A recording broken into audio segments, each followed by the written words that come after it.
Welcome to the Ellevate podcast, conversations with women changing the face of business. And now your hosts, Kristy, Wallace, and Maricella, Herrera. Hello and welcome to the Ellevate podcast. This is your host, Kristy Wallace, with my co-host, Maricella Herrera. Hi, Maricella. Hey, Kristy. So, Maricella, I'm super jazzed. I don't know if you saw, actually, I know you did see, but I'm leading into that, about the National Women's Soccer Team's equal pay settlement. Oh, yeah. I'm so inspired by the U.S. Women's Soccer Team and Megan Rapinoe. And one of the reasons is not just that they won, but it's their resilience in this fight. I mean, they had such grit and were up against just such obstacles that shouldn't exist. I mean, I think we can all just start with, this shouldn't be a conversation that has to be had. Women should be getting equal pay, particularly in business and in sports and across the board. But I'm inspired by just what they put into this. And in part because many of us feel, just struggle with feeling like we're fighting the fight every day and continuing to do so. And why is this even the case? And, how do we make change? And all these wins, they add up to bigger change. And they open the doors to new conversations, and they set precedent for the next case that goes to trial.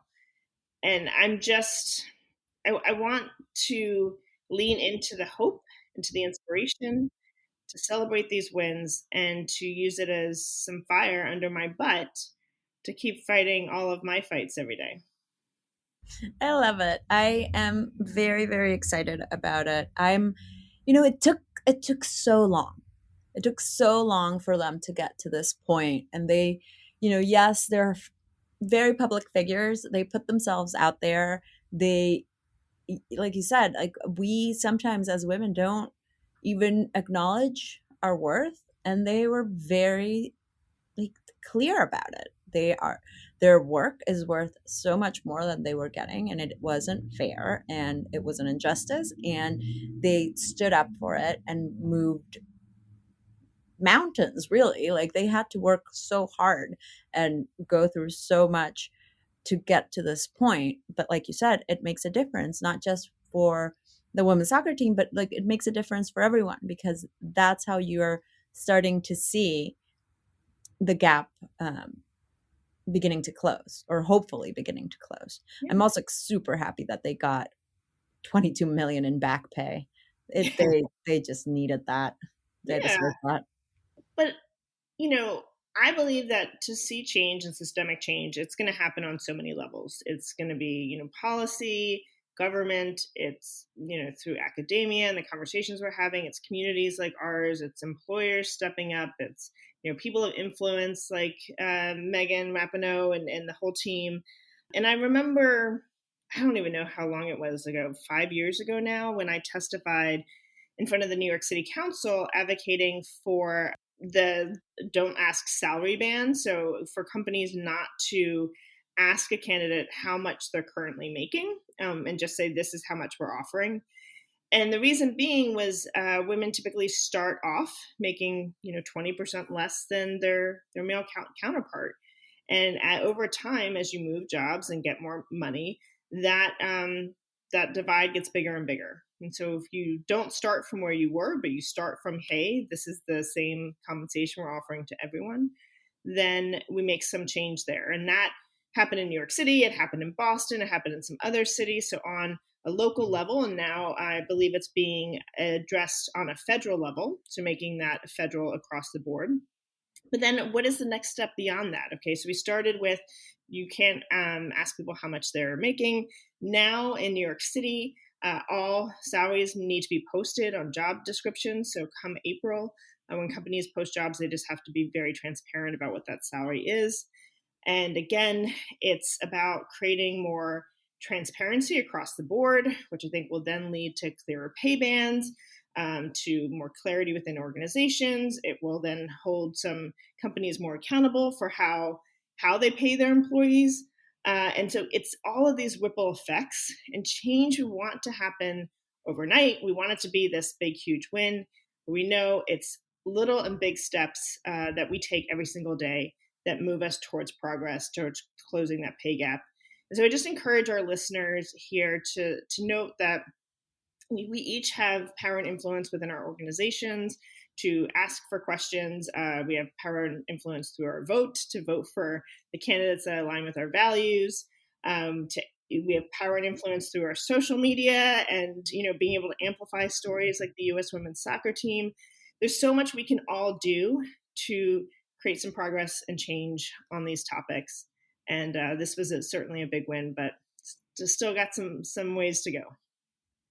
Of course. And like you said, ripple effects, little butterfly effect, moving forward a little bit of a time. I did not know that New York City was going to implement the putting salary in job postings and job descriptions. I know Colorado is already doing that.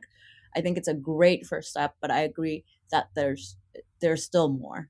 And transparency is big. That's what a lot of places, or what I've been reading as I've been doing a lot of research for Mobilize Women, and how we're going to talk about what companies are doing to keep people, to have them stay, but also how we can make the world more equitable. A lot of what I've been reading is transparency, and actually acknowledging the gaps and being transparent. There's been a lot of even in other things, that's not just the pay gap, but I've been reading a lot on how all the commitments that companies have done or did in 2020 for Black Lives Matter and like social justice movements, most of them haven't actually come to fruition. Most of them, even the donations haven't been given. I think it was like 65 million out of like 6 billion that were pledged or something like that. But it's very minimum. And the reason is there is no transparency. They're not required to disclose it. So in everything, I think transparency is key. I mean, I completely agree. And I also think it's about creating an ongoing strategy and you and I talk about this with business all the time, right? Like we oftentimes in business, we're reacting to what, the world throws at us.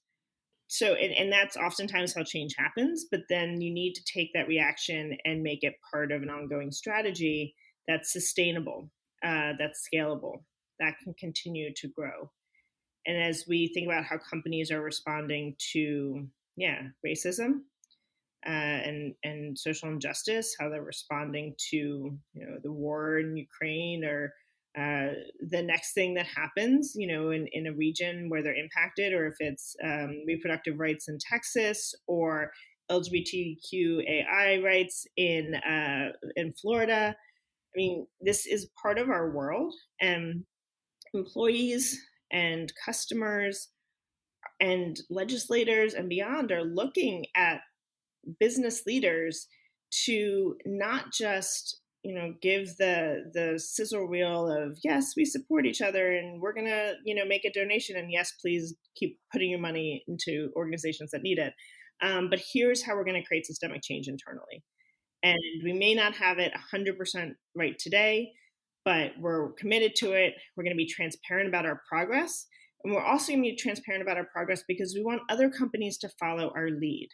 And so we don't have, this isn't like IP that we need to protect under lock and key. This is something that should be open source. Let's share what's working. Let's share what's not working. Let's open those lines of communication so that we can really make progress in business that is helping to make progress in the world. 100%. And if you are interested in these topics as much as we are, because as you can see, we're pretty passionate about it, you should join us at some of our roundtables. We tend to discuss a little bit of everything, a little bit of how you can get ahead for yourself, but also how you can use that then as a position of power to really make changes within your company and within the broader business environment. Yes, our next executive roundtable, we're going to be talking about combating performative allyship. And that's exactly on this topic, not just March is Women's History Month. Okay, and now we're in April and we're going to focus on, mental health. And now we're in May and we're going to focus on, it's like, no, how do we have these conversations every day? and really make it internalized in our organization to be truly inclusive.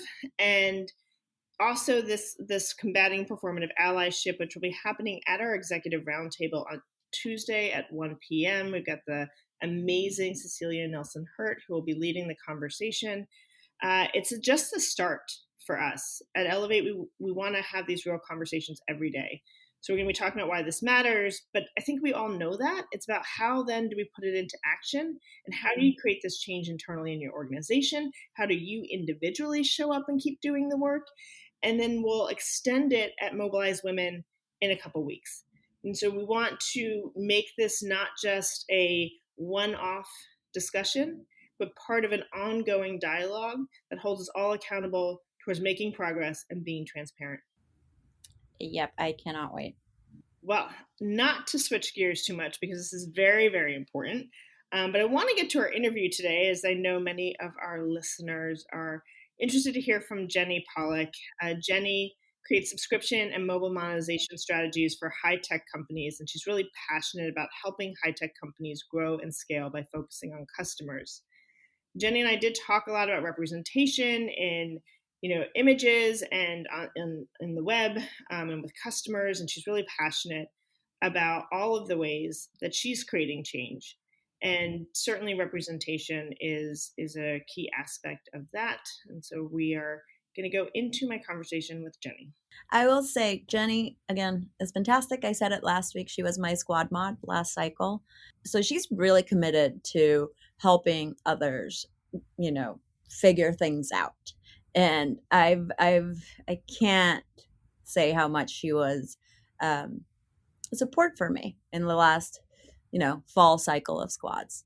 So at Ellevate, twice a year, we do squads, which are an opportunity where you get to be matched with about 8 to 9 women in your same career stage, kind of trying to get to the same place, whether it's an executive, rising leader, entrepreneur.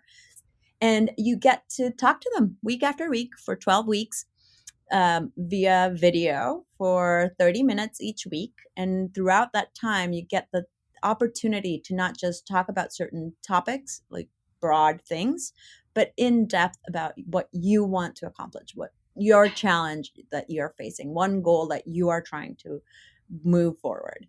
And so you build great relationships with these people, and you find how incredible it is to know, you're not alone. You have people to turn to. You crowdsource advice, and you really get to know them, because it is a 12-week long stint. So that was Jenny was one of my squad mates. So I'm really excited for you guys to meet her and hear what she has to say. All right, well, let's get to my conversation now.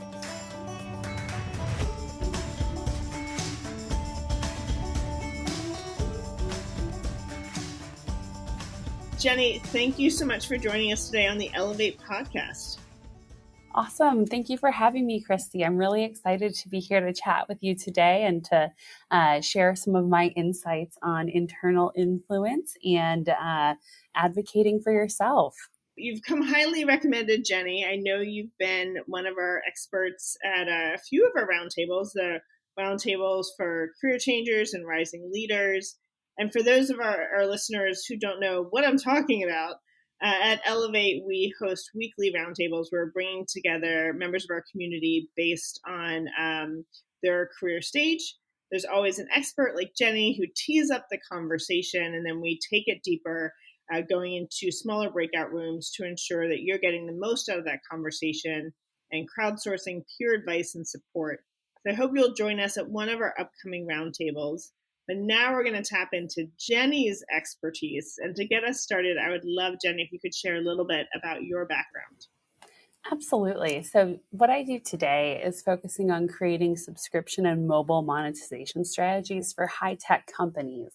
But that's not always what I've done. So I actually started my career doing marketing for fraternities and sororities in Indianapolis at their headquarters. And so that was a lot of fun. But, throughout the years, I've always been looking for new challenges and trying to get closer to tech. I've always been really interested in tech. So it's a lot of fun to actually be in the role that I'm at right now as lead subscription program manager at Together Labs, where we're redefining social media as a catalyst for authentic human connection, and really focusing on the world's largest avatar social platform with 7 million monthly active users. So I have a lot of fun working in the 3D avatar space every day.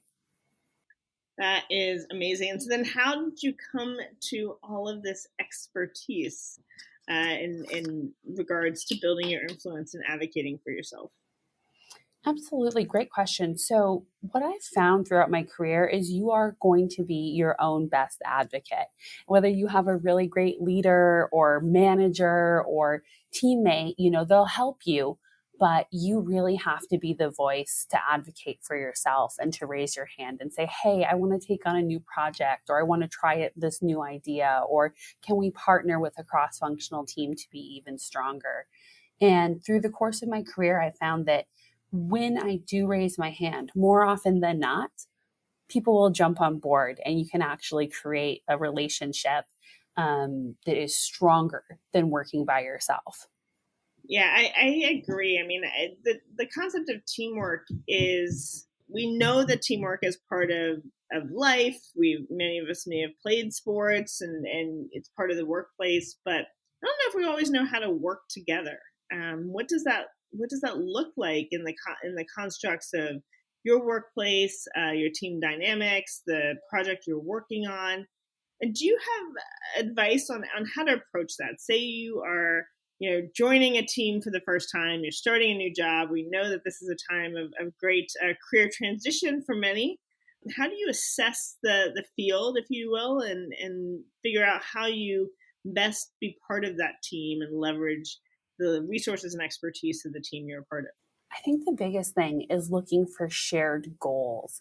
It's something that I like to call the win-win-win. When you can find something that will be a win for you, for your team, and for your company. What is the thing that will really help make an impact at all three of those prongs? If you can find that, you'll really be able to rally people to work with you towards your goal, because it's also their goal. So they're a lot more invested.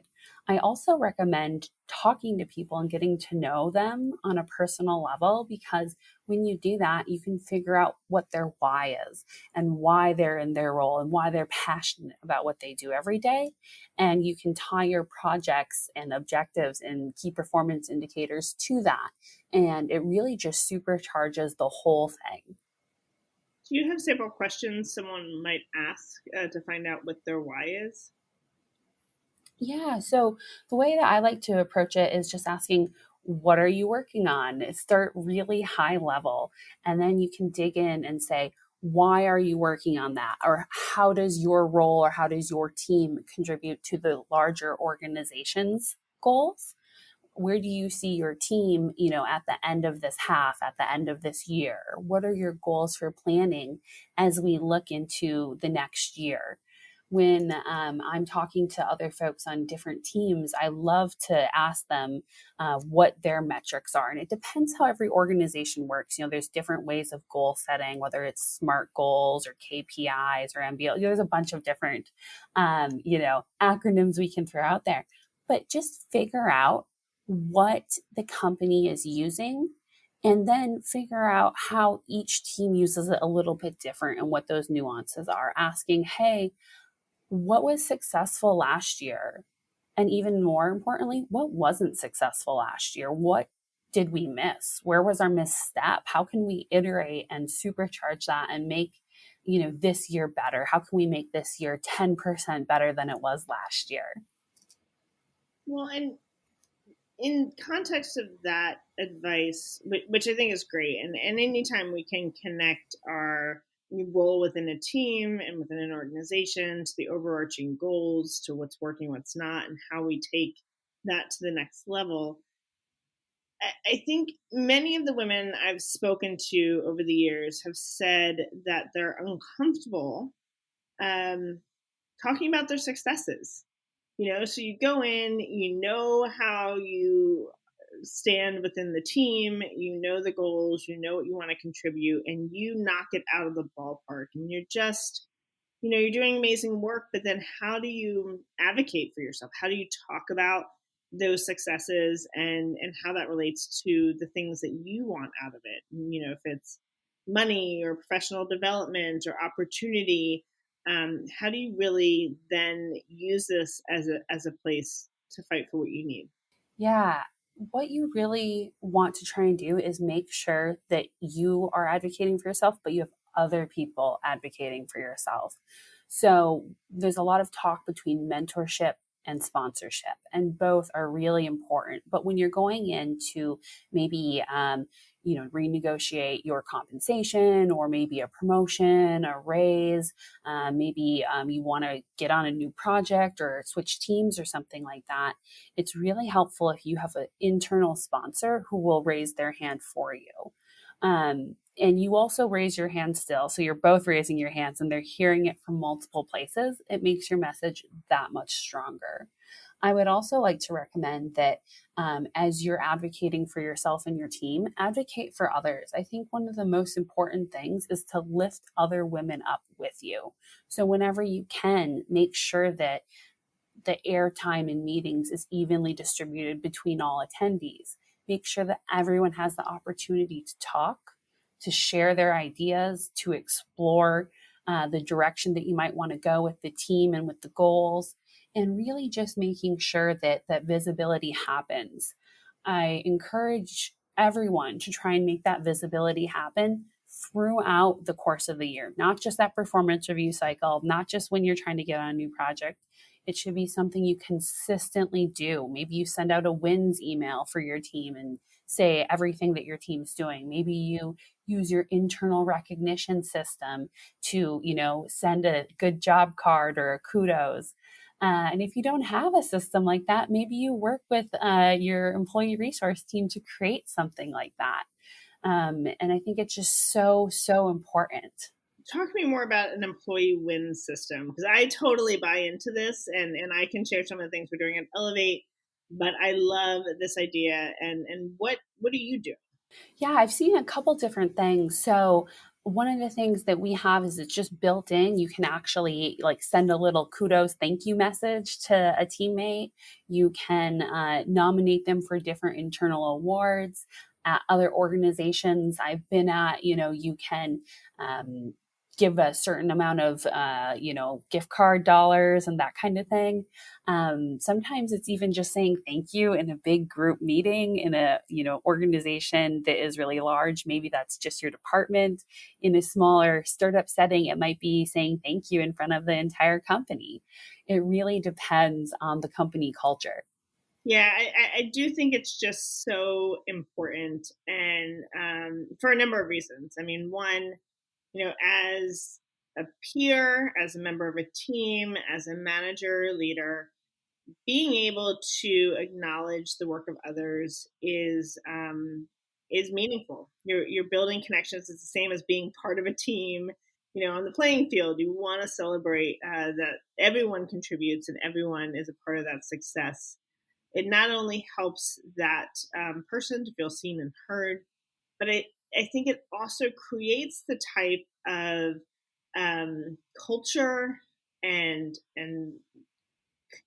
connectivity that is celebratory, and really being able to just acknowledge the work that everyone does every day. And it goes, I mean, personally, I will say it extends across all levels of the business.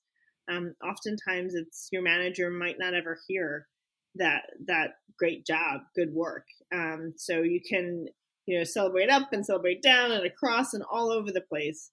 But having that type of environment where it's about acknowledging the contributions of others is one that I think is a really strong move to make. Absolutely. I fully agree with that. And I think that it can feel kind of weird if you're maybe praising up the channel, but you really should make sure you do that. I think what you said, Kristy, about praising and sharing feedback in every direction is so important to really make sure that feedback loop exists so people know if they're doing a good job. Let's talk about that conversation with your boss. There's a couple different scenarios I have in mind. It could be that, regular one-on-one you have. It could be that performance review. How do you approach that conversation of like, hey, I just did some amazing work and I want to advocate for myself? What is the ways to do that feel authentic and not scripted? Yeah, it can feel really braggy if you don't do it right. And I myself struggle with it. So, what I try and do is just be very matter of fact with it. I did X over Y time frame with Z result. And throughout the whole time I'm working on a project, I'll be giving updates. So, this isn't going to come out of nowhere, right? I like to make sure my manager and my team know what I'm working on and where I'm stuck and where I'm doing well. And then at the end, it's really just the next iteration of like, hey, I was able to accomplish this over this time frame and we got this result. Anytime you can tie metrics to it, it really supports your position. And what about beyond your immediate team or boss, right? Because we know that advocating for yourself extends throughout the whole organization. And how do you get in front of, maybe that CEO or that SVP or, the head of a different department, to really start to build those connections and relationships? Yeah, there's a couple ways you can do this. So, one of the ways that I like to do it is if possible, if you've learned something or created something that is valuable for the company at a whole, you can host a lunch and learn. So, just setting up, 45 minutes over lunch and running through maybe your user research results or maybe your proposal for your project or something like that. That can get people excited about what you're working on. And then as you start to do the cross-functional work to execute on that, you'll end up working with people in different organizations. And as you dig in further, you'll kind of have the ability to reach up and maybe get some visibility at that next tier.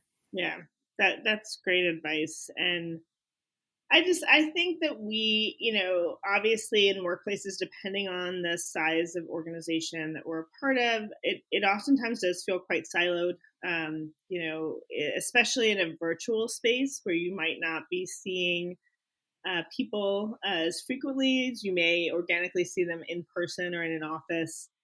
And it can feel uncomfortable to reach out to someone else in the organization. But I encourage our listeners to be a bit strategic about it. Look at the scope and span of your company.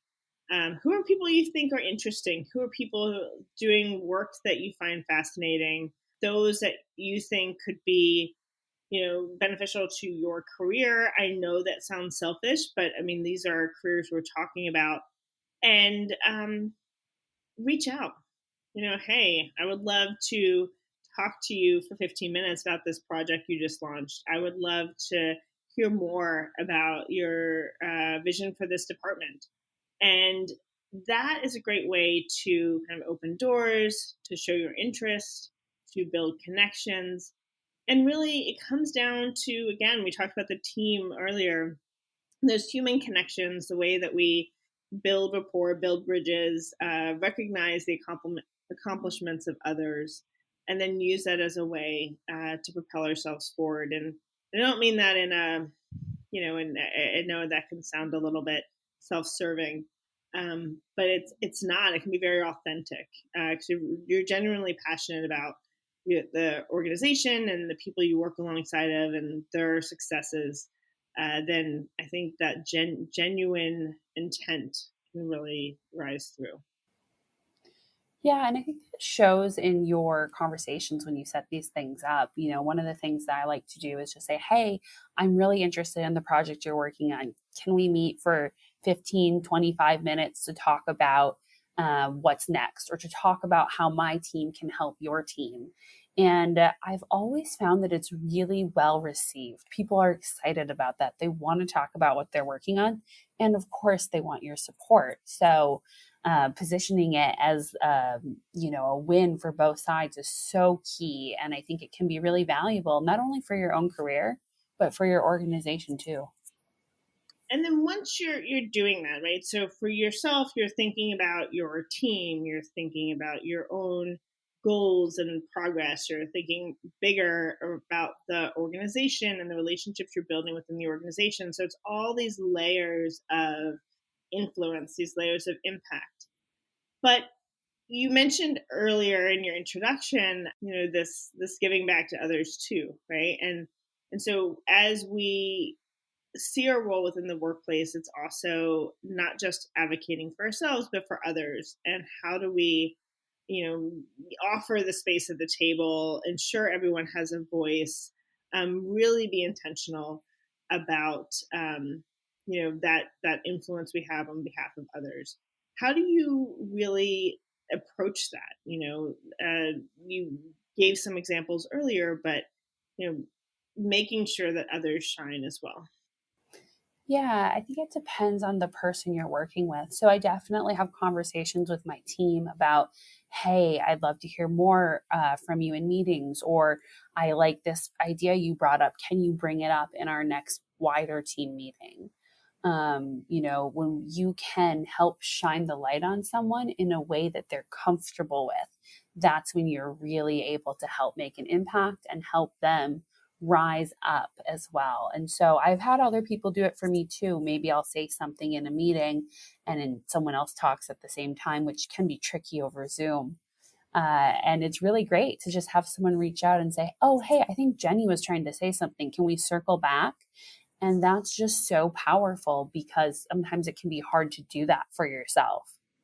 How has it been for you, Jenny, being a woman in tech and coming up through that industry? I have my own experiences, and I think it's evolved somewhat, I hope, over time. But what has your experience been like?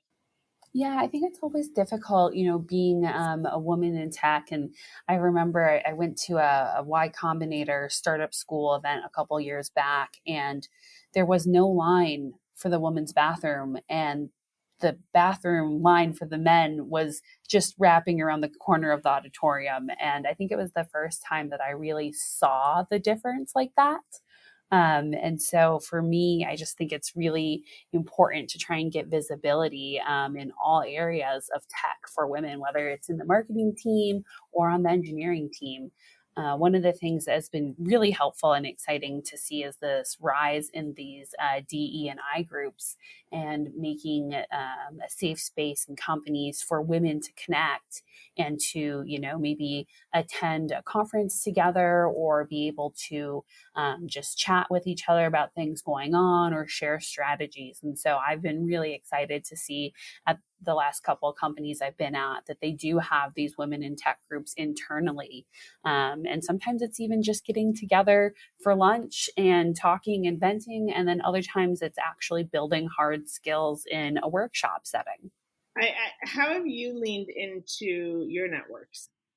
Yeah, so I like to stay in contact with people from previous companies. I like to check in with them and see what's going on and learn about where they're at and what their new companies are. I also really enjoy the Ellevate squads. I've done it the two past times, and I was lucky enough to be squad mod. So that was a lot of fun to help direct the conversation and make sure everyone got the opportunity to participate.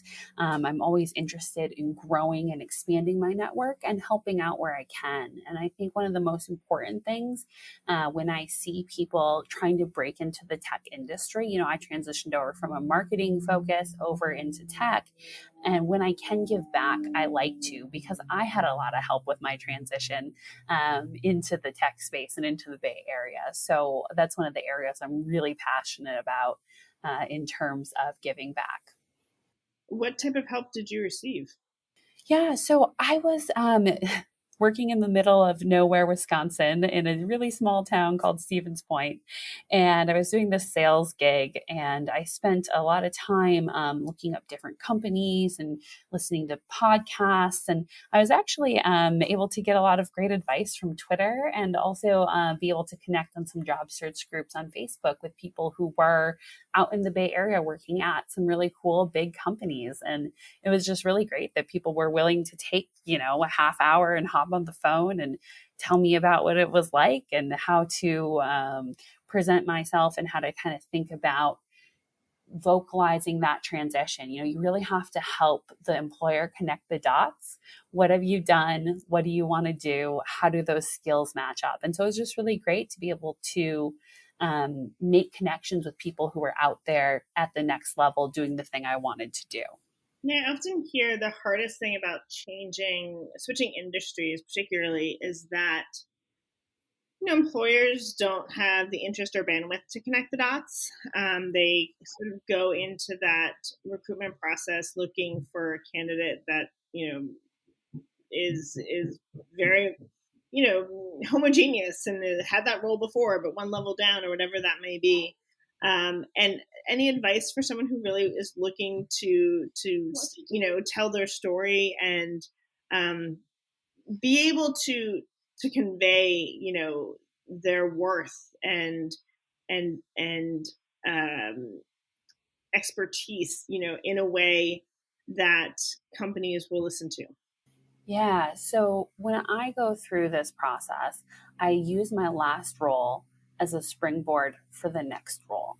And if I'm looking to try and switch, for example, when I wanted to switch into tech, I wasn't able to make the switch just straight from marketing right on in. What I was able to do is get a role where I was doing marketing for tech at an ad agency. And then I was able to transition that after working with some tech clients into working at an actual augmented reality tech startup.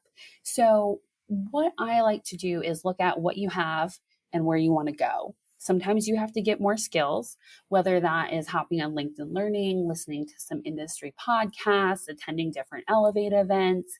Look at where you might see some of the gaps.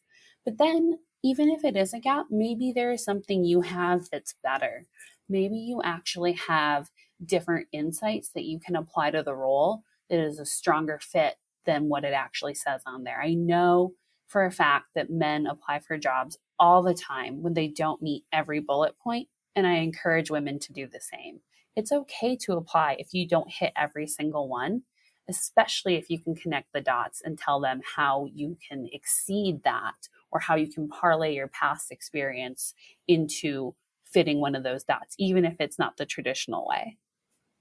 That's great advice. And I also encourage our listeners to, tap into your network and extended network, right? I mean, I'm oftentimes approached about, hey, I see someone in this company and I want to work there, and can you make a connection? And I'm always happy to do it, to make the ask, but also be willing to support the ask too. If you have that connection, it's really about us supporting one another and using our connections and networks and capital that we all have to really give forward, but also don't be afraid to make the ask. My advice is always, if you are going to ask for a connection or for advice, the more explicit you can be, the better. And I know that's so hard. Sometimes we don't always know what we're looking for, what that next step is. But the more you can kind of direct that ask, the more helpful it is. I love it when someone's like, I am looking for this type of role in this type of industry. And then I'm like, all right, I'm at it. Let me see who I know. Let me see what connections I can make. But it's like, I can do anything, anywhere. It's a little bit harder. Yeah, I fully second that. When I get requests, they're like, I just want to work in tech. I'm like, okay, cool. Like, there's not much I can do with that, because there's too much you can do with that, if that makes sense. But if you say, hey, I'm interested in working at an augmented reality startup on the peninsula in monetization, I can work with that. It could even be a little bit less specific. Maybe you want to work at a Series B startup in the SaaS marketplace. Okay, cool. We can, I know people there. I can connect you. And if you can be memorable in your ask and your value proposition of yourself and what you have to offer, what you hope to offer, it really gives your network a way to actually help and remember what you need and make sure to help you find the connections and the resources that you need and make the recommendations and leverage their network to help you. Absolutely. Well, Jenny, it's been so great speaking with you today, and I don't want to end until we learn a little bit more about you. So I'm going to ask some questions if you could do me the honor of answering them. So are you an introvert or an extrovert? Extrovert, absolutely. I always love this question because I'm such an introvert, but I actually don't know the best, there's so many nuanced descriptions of this, but I'm definitely an introvert, but an outgoing one, I guess you could say. Sure. What is your favorite day of the week? Friday. I love just kind of wrapping up for the week, getting all my stuff done, and looking into the weekend. Who would be your dream dinner guest? So I've been thinking about this one all week, and I had different names come to mind, and it was really hard to pick one. And I feel like it's like the quintessential tech answer these days, but I have to say Elon Musk. I'm just so interested in what he's doing with SpaceX and Mars and everything else. So I would love to grab dinner with Elon. I'd also be very curious what Elon would eat for dinner. But yes, that would be. Yeah, I'm not sure. Do you have any pet peeves? Oh, I do have a pet peeve. I really am frustrated if meetings have to start late. I know it happens, but really gets me. What has been your favorite recent read? So I've been reading a couple things, but the top one that I've really enjoyed is The Manager's Path.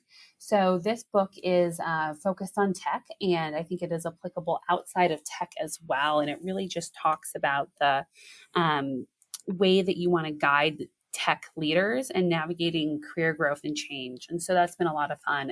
Everything down to the nitty gritty of how to do one-on-ones or how to work through the promotion cycle. So it's been a great read. I highly recommend it.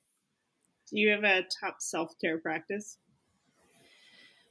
I do a lot of yoga on the Down Dog app ever since the pandemic. I don't really go to the class anymore, but, my living room's pretty good. And then I also go rowing in the bay that you can, get a rowing boat and hop out there in the water. So those are my top two. That's very cool. Were you on the rowing team in school? No, I wasn't. This is a new pandemic hobby. I saw everyone else out there on the boats and I said, hey, I want to get on one of those boats. So I did. And do you have a final word of advice you want to leave with our listeners here today? Yeah.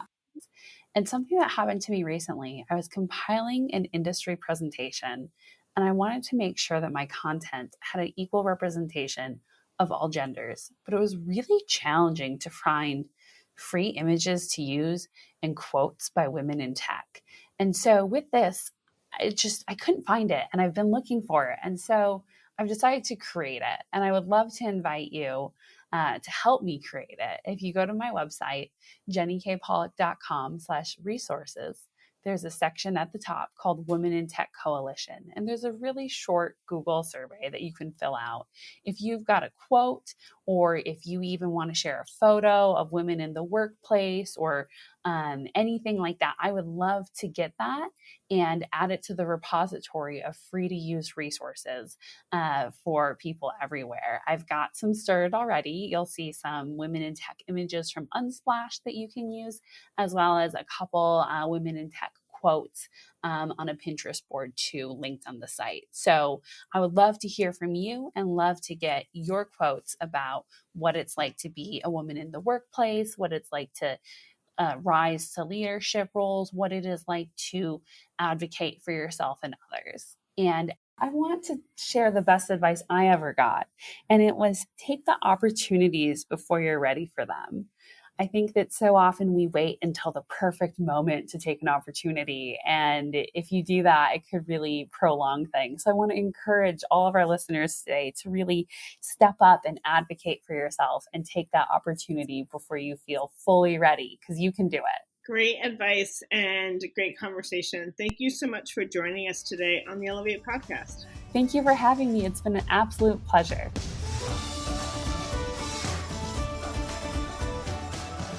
All right, Maricella, welcome back for my conversation with Jenny. That was amazing. Yeah, she's great. She really, really is. And so lots to think about. Certainly, Maricella and I know we teed this up talking about equal pay and creating change. And I just want all of us to get inspired and know how much we can each do. The first step, and we want to make it easy, the first step is just tapping into a community or a network. We oftentimes feel isolated or, unseen and unheard in our workplaces or in our world, and we don't want that to happen. We're here to support you. Networking gets a bad rap. It's oftentimes seen as really transactional and kind of slimy. So call it what you will. It's building relationship. It's finding your squad. It's being human in a world that sometimes feels like it has no humanity, and finding that crew that wants to support you every day. And support doesn't mean you have to have an ask now. It means you want to stay connected, you want to build relationships, and you see relationships as being a long-term game. So we encourage you to check out the Ellevate Network community. We talk a lot about our roundtables. We have great topics coming up, combating performative allyship with our executives, asking for and getting what you want for rising leaders. Our career changers will be talking about taking a step-by-step plan for your job search, while the entrepreneurs are focusing on how to dress to express the brand that is you, and women seeking confidence will be talking about the fear of failure. We also have local convenings within 40 different locations around the world, so finding that local community, and we're here to support you. So please join us to learn more. Yep, we'll look forward to seeing you there. So we're celebrating women who are making history, and it's, a shame that we still have first, but it's a great thing that we still have first. We still have to celebrate. Maybe we should call it history makers. History makers. I like that. All right. Maybe that's our name for it. Well, Jill Sherman Orne is a history maker because she became the first Native American member of the California Environmental Justice Committee.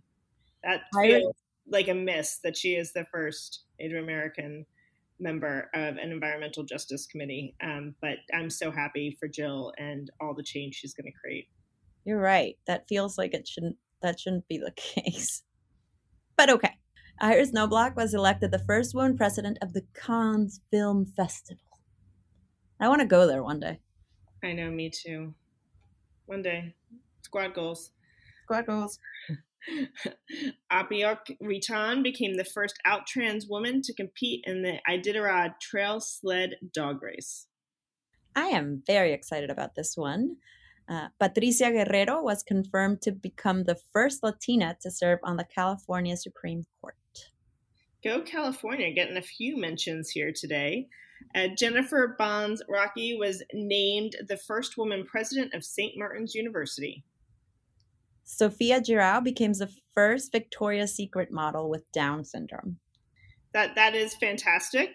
I have some weird feelings about Victoria's Secrets from the 80s. Me too. That they're making some important and much needed progress. Yeah.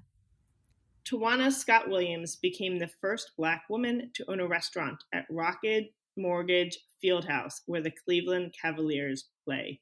What? Tawana, break those glass ceilings. That should not be a first, but we're really proud of you. And if anyone's in the Cleveland area and goes to a Cavaliers game, make sure you check out our restaurant. Yes, please. Please do. And tell us about it. Yes. All right. So next week we have Patricia Wooster, who's the founder of Wooster Media, which transforms leaders, entrepreneurs, athletes, influencers, and thought leaders into published authors. I'm excited to talk to Patricia. She's the author of 15 books, including her most recent bestseller, The Right Plan: How to Successfully Write and Publish a High-Impact Book. Our goal is to help people put pen to paper so they can inspire the world with their words. We need more diversity of voice. We want to amplify those voices. Writing a book is a great way to do that. So we wanted to have Patricia on here to inspire all of you who maybe have that inkling of an idea to go for that idea, to pursue your ambition, write that book, tell us all about it. We'd love to hear from you. Yeah, I can't wait to hear this because that's one of my bucket list items. I did not know that. Yeah, I wanted to be a writer when I was a kid. Interesting. So what are you going to write about? I don't know. I'm still living my life and figuring it out. All right. Well, we're here to support you, and I really hope you do that. I'm going to hold you accountable, Maricella. And I'm holding all of our listeners accountable to joining us back here next week for our conversation with Patricia on the Ellevate podcast. Let's see you next week. Thanks so much for listening to Ellevate. If you like what you hear, help a girl out. Subscribe to the Ellevate podcast on iTunes, give us 5 stars, and share your review. Also, don't forget to follow us on Twitter at Ellevate NTWK, that's Ellevate Network, and become a member. You can learn all about membership and all the great things that Ellevate Network is doing at our website, www.ellevatenetwork.com. That's ELLEVATE network.com. And special thanks to our producer, Catherine Heller. She rocks. And to our voiceover artist, Rachel Griesinger. Thanks so much, and join us next week.